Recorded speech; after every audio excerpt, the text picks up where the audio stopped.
And we're just waiting for folks to come in. Hello, everyone.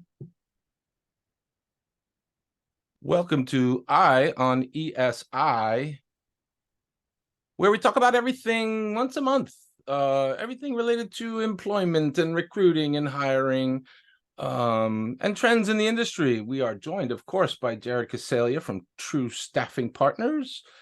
And Maribel's out today. She is frolicking in the Caribbean somewhere. Good for her. So it's just me and Jared today. Jared, how are you doing? Doing great, Mike. Great to be with you and all of our listeners as always, and excited to share the November updates. Fantastic. Why don't we dive right in? Let's do it, man. All right. So here are some of the trends that we are seeing most permeating through the e-discovery industry. And we had our last session less than a month ago, so things have not changed too dramatically. So we've tried to harness for this half hour what we think are some of the most poignant trends that are going to continue to impact the ability to look for work, get work, and hire the people that you need in your e-discovery department or at your vendor or in your corporate legal department. Right now, what we're still seeing is a lot of dissonance between candidates' desired salaries and what hiring managers are willing to pay. The average point of hire salary for an e-discovery PM is still at 135, which is still much higher than it was, 3-4 years ago, probably by about 30%, but is a little bit lower than it was 12 months ago, where the average was a little closer to 145, 150. So over the last 80 days, this is about still the average that we see for actual offers extended at the point of hire, right? This isn't what people are making based on getting raises or staying in their jobs, but when people go to market and hire, 135 is about the average for an e-discovery PM today. What's maybe more poignant is this gap. What we're seeing is the people that are out there looking for work as e-discovery PMs want to be paid closer to 150, 160. There's about a $28,000 gap, and that applies to analysts too. And a lot of people seeking analysts in that 90 to 100, 110 range, and a lot of analysts that are already making 90 to 110, if not more, and are looking to be closer to that 125, 140, and don't necessarily want to become PMs. That's not really their skill set or their desire. And so there's a little bit of stasis and challenge around hiring analysts in the e-discovery industry right now. I paused for a second because it looked like you had something to say, Mike. I do. So when we say average 135, is geographic sensitivity baked in there? Yeah, geographic sensitivity is baked in, but what we're seeing is that geography doesn't really matter as much as it did prior to the pandemic, meaning that people are sort of past this, oh, well, I'm going to pay $25,000 less for somebody in Charlotte than I would in New York or San Francisco because they're in a lower cost of living. Where that's most permeating is in the corporate sector. But as we've said to our listeners many times, the corporate e-discovery hiring market only constitutes about 5 to 7% of the actual jobs available. And the other 90% plus of jobs are in vendors and law firms, primarily speaking. So yeah, some corporations still work on that modus operandi, but generally vendors and law firms are not really looking at it that way anymore. What becomes maybe more critical to an increase in comp is the in-office requirement and whether or not they're going to pay people more to get them into an office, which we are seeing a little bit of a pattern of, but not enough to really call it a trend. Got it. So I'm a New York big law firm. I can hire someone at 150 to come into my office in the city. But at the same time, I could hire someone much less expensively if they are remote and in Kansas. I mean, good luck trying to get a seasoned e-discovery PM at 150 to come into the office 3 days or more a week. Good luck. I mean, it's not an easy task, right? Because most of those PMs are already making 150. They moved away during the pandemic. They don't want to come back into the office. And if they do, they want to be at that 165, 175, 180 range. And there are plenty of law firms that will pay that for a very seasoned e-discovery PM. What we're seeing is people are looking for less experience, lowering the caliber expectation in order to fit with the pricing pressures that they're feeling from both a macroeconomic standpoint and just generally Profit seems to be lower for most people this year. Although, as I've said before, we're on the bell curve up, not down. We're at an inflection point. I think we've seen the valley, which was really like end of Q2, beginning of Q3, for people just not wanting to pay or not wanting to hire at all. Hiring is definitely happening. People are increasing what they're willing to pay for jobs, but they're also decreasing their expectations in terms of caliber because they don't want to go into that 160, 175, 180 range for project managers as frequently. And that's making it challenging in terms of speed of hire to fill some jobs.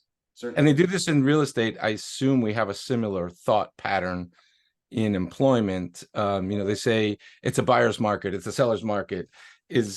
Are the scales tipping employer versus employee?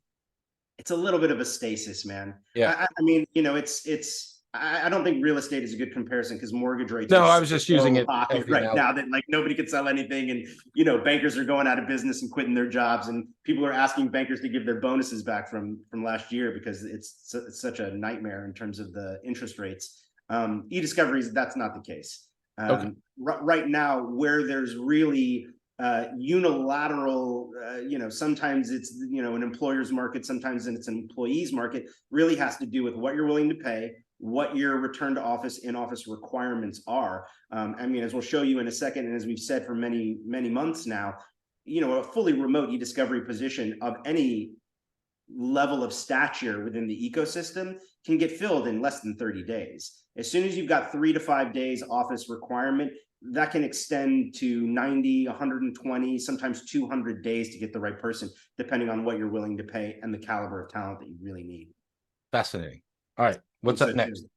So this is a stat that remains. We have not had a single job seeker that we've placed in nearly 140 days receive a counteroffer from their current employer, which is really uncommon.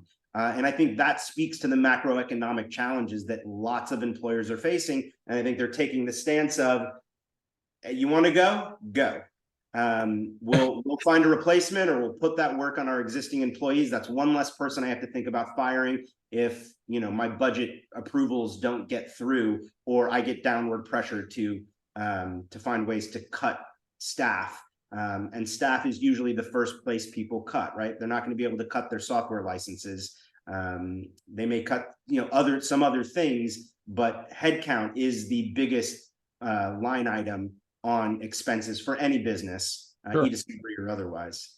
So people are not asking their people to stay when they resign. And look, I think a lot of people are using the in-office return to office policy as a way to get people to quit.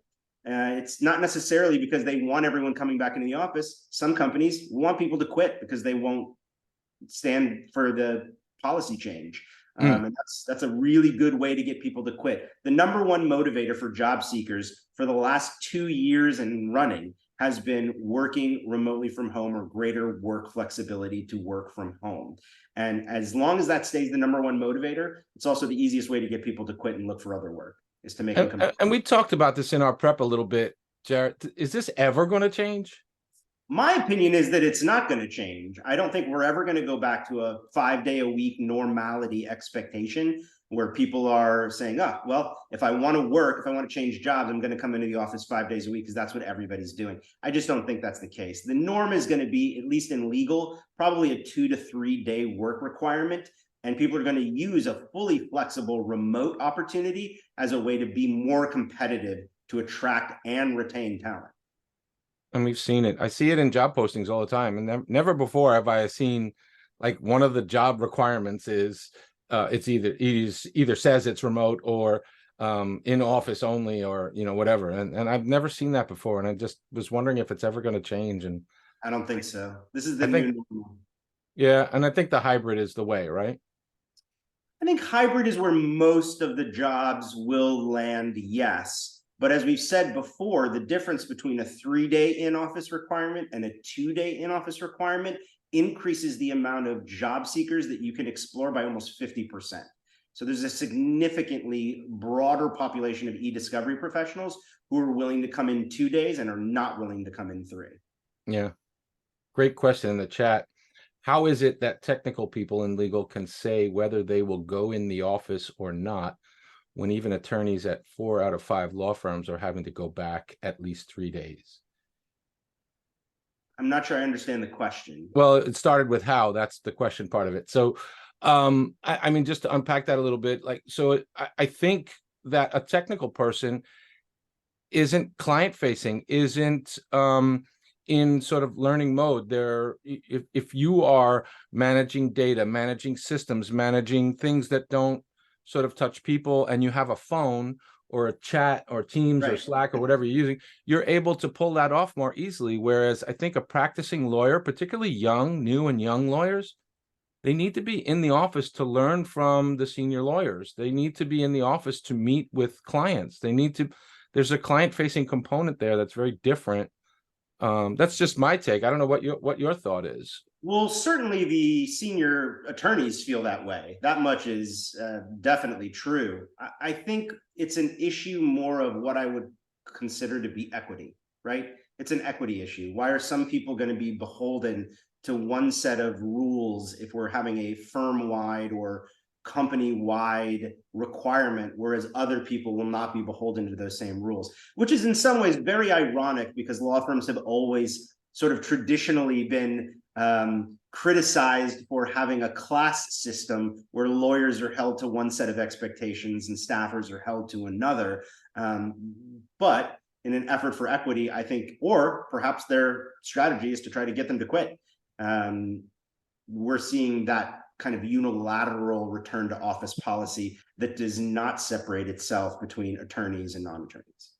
And I think for organizations that are thinking about this, like, you just need to make your policies clear and be transparent about it. Like, why is it that this person gets to work from home 5 days a week and I have to come in 3 or 2 or whatever? And just be transparent about why that is. And I mean, employees, I think they're just going to take it or leave it, like you've been saying, and that's kind of where it falls. But be clear about it. Write it up. Let everybody know. I'll take it one step further. It's not just the policies that need transparency and clarity. It's the enforcement of those policies. True. Because what we see happening is a lot of people will put out a policy, they'll give you transparency, but then there's no punishment for the people that decide not to follow it, and there's no reward for the people that do. So then it becomes an issue of, well, a policy with no enforcement or consequence isn't really a policy, right? It's a suggestion.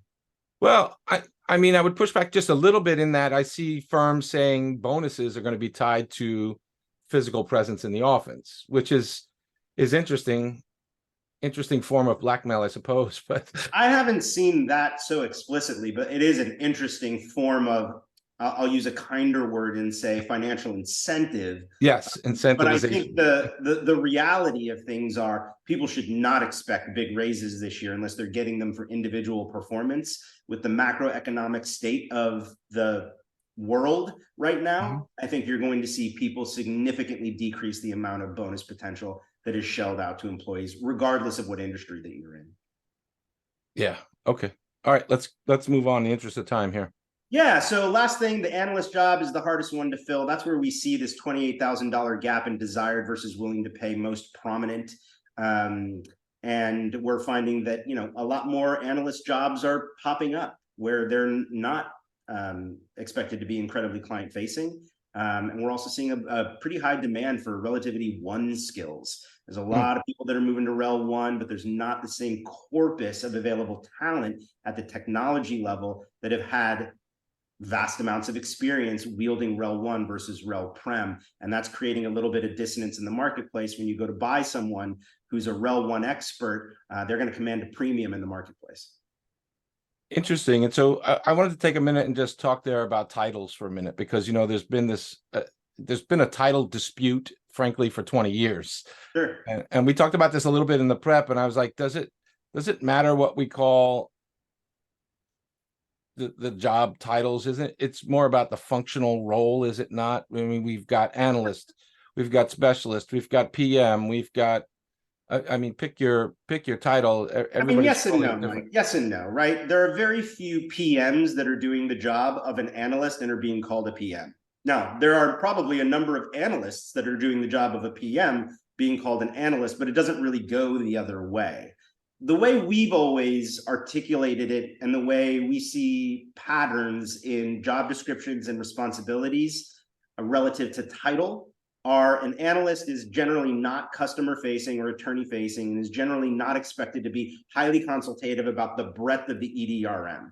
They are technology specific. They wield the technology. They're processing data. They're loading data. Sometimes they're doing complex technology assisted review or workflow development. But they are siloed into that area of expertise, even if that area of expertise is consultative. Specialists are somewhere half between an analyst and a PM, and where we see the specialist title used most frequently are in lit support departments or vendorships, where we would say the infrastructure is flat, meaning everyone's kind of a specialist, and a specialist is expected to own their whole case, be a project manager, but also process their own data, load their own data. A PM generally is not processing data or loading data. Now, there are exceptions to that rule. Some programs expect their people to do that, and they call them project managers, often just to elevate their status either to the attorneys or external share partners or ultimately their corporate client. But project managers are generally running the case. They are taking ownership of running the case or cases or a portfolio of cases. They are working directly with attorneys and partners. They are expected to be articulate in terms of explaining the why and how of what they will do, and often move into an exemption status as opposed to a non-exempt status, which is where we see most specialists and analysts falling into, where they're getting paid overtime. Yeah, there's overlap in these. And I think the dividing line, I think you hit it right on the head, is client and or stakeholder facing versus not. 100%. And that's the difference. And does it really matter what we call it? I don't know that it does, but or incredibly technical, right? I think a lot of project managers would say, if you expect me to process data, I'm not the right person for this job. Like, I haven't processed data in 10 years. right. If you're expecting me to load data, that's not the best use of my skill set, and it's not what I want to be doing, is how a lot of project managers approach it. So it's also about candidate and job seeker desire, as well as, utilizing their skill sets to the best possible, billable requirement. Yeah. All right, let's talk about the UK, because I think you're having some interesting challenges there. Yeah, so the UK is exploding right now, and I like to describe the UK market as ripples in a pond, right? The UK market will go very quiet for quite a long time. Then something will happen, right? The rock gets thrown into the pond, and that first ripple is a big one, right? It's the biggest one. And that's what we're seeing in the UK right now, with a dozen plus, jobs hitting the market just in the last 30 days, and probably more, right? The reason for that is a lot of people move, a lot of people add jobs all at the same time, and that movement creates subsequent ripples. There's a huge surge in demand for talent in the UK right now. When all those jobs get filled, there'll be another surge for talent, because those people will have left jobs. Most of the jobs that they will have left will require backfilling, and then it will diminish in frequency over time until the lake is still again. So we provided a couple tips for hiring managers to think about when they're approaching the UK market. And that is, first of all, job seekers are 70% less likely to apply to a job online than a US job seeker. Our volume of inbound, and we get hundreds a day of resumes coming out of US versus UK, is incredibly disproportionate. Most UK job seekers are not relying on job postings, and most UK hiring managers are very challenged with filling their jobs by throwing something up on the internet and social media and expecting the perfect candidate to come flying into their inbox. It just doesn't happen that often. US job seekers, very different. And this is a cultural thing as much as it is a geographic. Why is that? They just prefer using a recruiter? I don't even know if it's they prefer using a recruiter. I think in the UK, they prefer going through personal networks. A lot of people are using a recruiter. They're using us. But I think a lot of candidates are very hesitant to apply for jobs online. It's also a much smaller community, and it's a community that's pretty well knit. And so I think the job seekers are also a little hesitant about putting themselves out there into what I consider the black hole of applying to jobs online, because they're afraid of confidentiality and it getting out that they might be looking, or that they put their resume out there. In the US, people are a little less concerned about that just from a cultural standpoint. It's also a much larger community, I mean, 10, 20 times the size of the UK discovery community. The other thing to really think about is timeline. So UK searches really should, if you know you've got headcount, our recommendation is you should start looking 6 months before you want this person to have an impact on the business and start their employment. For a couple of reasons, not the least of which is hiring resignation notices can be extended up to 90 days in the UK, which means even after you've identified the right candidate, which could take 90 days, you may have to wait another 90 days before that person actually starts at your law firm or at your vendorship or consulting firm. And that's 180 days. I mean, that's 6 months right there, right? So it's important to very much prepare ahead of time for UK job search. And the hurry up offense is not something that the job seeking pool in the UK responds really well to. Like, hey, we got a job in the UK, we want to fill it in 5 days. We do that all the time in the US. Much more difficult in the UK for the reasons I mentioned and more. And then the last thing that we would advise hiring managers to think about in the UK is that wave diminishes with each ripple. So just as much as candidates show some hesitation to applying to jobs online, when there's a moment of opportunity, where there is lots of opportunity, and that is what we're in right now, is a moment of lots of opportunity in the UK, you as a job seeker, if you're a passive one, may want to move into an active state because it may be another 1.5 years or 2 before the volume of available opportunities in the UK is as ripe as it is right now. And we go through this cycle in the UK probably every 12 to 24 months. We see a big explosion of demand and a lot of movement, which creates that second ripple, creates a third ripple. And then after that, you see a diminishing amount of backfilling of these positions. People just say, well, we can push the work to the side or we'll give it to a vendor. So now is really the time. The big rock hit the water this month or last month in October. Now's the time, if you're a passive job seeker, to move your search to active in the UK. So I've got to ask this question because I'm sure people are wondering here in the States, if I'm in the States and I see a really good opportunity in the UK, should I think about moving? Good luck trying to get someone to sponsor your visa. It is very difficult to get a visa. If it wasn't, we'd be moving people to the UK all the time. It's also very difficult to get it in the reverse order. So we have people from the UK who want to come to the US. A, it's expensive. B, it's time consuming. I mean, just as an example, an H-1B visa here in the US has an annual cycle for application. There's a set number of people who can get it. And that's for all industries, not just legal or e-discovery. Right. You have to apply in March. You can't have that person start till October. So if that's your strategy, I mean, you're talking about a long window of preparation to bring on employees in a visa program, assuming you get one of the coveted H-1B visa H-1B visas. So it's not exactly an easy process, and you really have to make an argument to the government in both directions, regardless of if you're going from US to UK or UK to the US, that this person is so special and so unique in their skill set that they simply can't be found stateside. And just to put a cap on that, pay parity or no?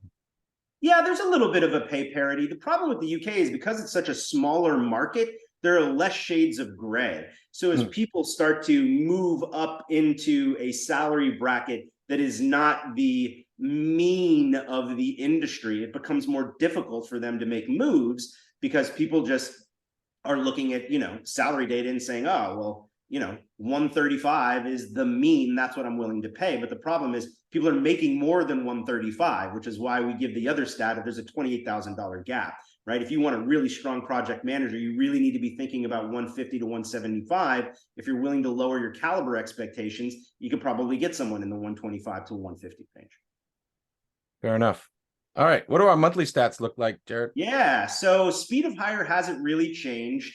It's pretty much the same. This number circled in red are really important in terms of this is the amount of time before a candidate you might be interviewing gets other job offers. So at the executive level, we're finding it to be about 3.5 months. At the mid-market level, it's about 45 days. For salespeople, you're seeing it increase up to 90, down from 70. That's because most people looking for sales professionals in ESI right now want very proven levels of expertise where your book is generating 3 to 5 million or more a year. And as a result, they're being much more choosy about who they hire. And also, price pressure has created people hesitating before they pull the trigger on salespeople. So that's actually gone up. Temp, you can see, has gone down, and temp has gone down meaningfully because it now constitutes nearly half of all the e-discovery jobs that we're filling are contractors. There's a lot of people out there that are choosing contract as a lifestyle choice. There's also a lot of people out there that are choosing contract from a hiring perspective in order to circumvent their in-office requirements or their salary cap bands. They can get around that by saying, hey, this is a contractor, they're not a full-time employee. And so they're not beholden to the same rules and policies that a full-time employee would be. And I need someone now. And frankly, it's a hiring mechanism. It's a strategy, right? Correct. If you really like your contractor, you call Jared in 90 days, 180 days, say, I really like this person. What did it take to hire them? Right? I mean, look, you could call me in 5 days. We've had people convert from contract to full-time in less than a week. We've had people that have been perpetual contractors for years with some of our customers. It really depends. A lot of companies don't have taxation in certain states, and they want to go get less expensive talent or higher caliber talent in a state that they can't hire a full-time employee in, and contract is another way to circumvent that problem. Yeah. We really believe, Mike, that the strategy of integrating contract resources, whether it's e-discovery, privacy, or cybersecurity, into your program, into your department, into your vendorship, is no longer a happenstance, but rather an ongoing must-have part of your business strategy. Because look, the thing about ESI that's very different than a lot of other verticals that we work in is most of the people in it are billable. And so if you're trying to fill a job for 200 days, because you can't find anybody to get into an office in New York City, which is where you need this person, you may say to yourself, how much revenue have I lost trying to find something that's very difficult to fill? And should I be getting a resource that's either not here or won't come into an office to come in and hit the ground running and bill and help me increase my revenue and help me service my customers until I find that perfect fit or until the policies change in my organization? Since we talked about the UK, we just added a stat here, add 60 to 90 days to these numbers for UK searches and add another 30 to 90 days for a notice period if it's a full-time hire. Contractors, not so much. Got it. All right, salaries, quickly. Salaries haven't changed from the time we spoke last. Here we have East, West, and Midwest. These are law firm. If we go to the next slide, this is what we're seeing happening at the vendors. More or less exactly what it was last month. This, of course, is the same data that we presented last month. Not much has really changed, remote versus hybrid in office. And as you can see, just the whole tenor of the industry has shifted. Part of the reason why there's so many in the hybrid versus in office, which is 4 to 5 days, is because they can't fill them. Can't fill them. So it takes them 90 to 120 days to fill it, which means it just doesn't get filled, right? Meanwhile, all the hybrid jobs are getting filled very quickly, much faster. Got it. I know we've got one last slide here on contract versus FTE, and this is a really fascinating one. We're seeing, as you can see, that it's pretty, dynamically shifting from either 2/3 one way or 2/3 another, depending on the year and depending on the macroeconomic situation. I know we got a few questions, and we're almost at the half hour, so I want to take some time to let's dive in. So,